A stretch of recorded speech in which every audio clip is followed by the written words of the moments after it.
கேள்வி ஏன் வருதுன்னா, அமித்ஷா இன்னமும் அதிமுக கூட்டணிக்கு கதவு திறந்து தான் இருக்குன்னு சொல்லியிருக்கிறாங்க. ஒருவேளை நீங்க போகலைன்னா ஒருவேளை போகப்பட்டு திரும்பி மறுபடியும் வரான்றதான் கேள்வி.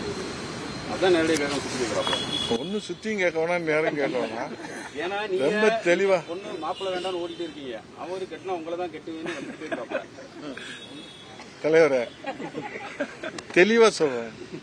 எங்க பொதுச் செயலாளர் அண்ணா திராவிட முன்னேற்ற கழகத்தினுடைய கூட்டணி அப்படின்றத தெளிவா டிக்ளேர் பண்ணிட்டார்.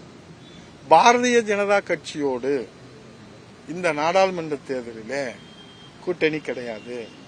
வருகிற சட்டமன்ற தேர்தலிலும் அனைத்து இந்திய அண்ணா திராவிட முன்னேற்ற கழகம் பாரதிய ஜனதா கட்சியோடு கூட்டணி கிடையாது அப்படின்னு எங்க பொதுச் செயலாளர் பொதுக்குழுவில் தேர்ந்தெடுக்கப்பட்டு அங்கீகரிக்கப்பட்ட, தேர்தல் ஆணையத்தால் அங்கீகரிக்கப்பட்ட, நீதிமன்றத்தால் அங்கீகரிக்கப்பட்ட, ஒட்டுமொத்த 2 கோடி தொண்டர்களால் அங்கீகரிக்கப்பட்ட, ஒட்டுமொத்த தலைமை கழக நிர்வாகி, மாவட்ட கழக செயலாளர், சட்டமன்ற உறுப்பினர்கள், நாடாளுமன்ற முன்னாள் நாடாளுமன்ற அனைவராலும் ஏற்றுக்கொள்ளப்பட்ட பொதுச் செயலாளர் சொல்லிட்டாங்க.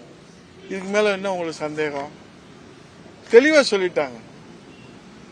அதுதான் இப்ப அவங்களுடைய அவங்க அழைக்கிறதுன்றது அவங்க கூட்டணியை அவங்க சேர்க்கறதுக்காக எல்லாருக்கும் அழைப்பாங்க. நாங்களும் தானே அழைக்கிறோம். எங்க பொதுச் செயலாளர் எல்லோருக்கும் பொதுவானவராக இன்றைக்கு அழைப்பு கொடுத்திருக்கிறாரு. அந்த பேச்சுவார்த்தைகளை நடத்திக்கிட்டு இருக்கிறாங்க. குழு தொகுதி இப்ப நாங்க எப்படி தேர்தல் அறிக்கை குழு பேசுறோமோ அதே மாதிரி தொகுதி பங்கீட்டு குழு இருக்கிறாங்க, பேசிக்கிட்டு இருக்கிறாங்க. அதுல அண்ணன் பொருளாளர் திண்டுக்கல் சீனிவாசன், எஸ் பி வேலுமணி, தங்கமணி அண்ணன் எல்லாம் இருக்கிறாங்க, பேசிக்கிட்டு இருக்கிறாங்க. இதுல ஏன் அவசரப்படுறீங்க? நீங்க அவசரப்பட வேண்டியதே இல்லை. தேர்தல் தேதி அறிவிக்கிற போது, நாங்க நாமினேஷன் பண்றது போது உங்களுக்கு தெளிவான அறிவிப்பை எங்க பொதுச் செயலாளர் கொடுப்பார்.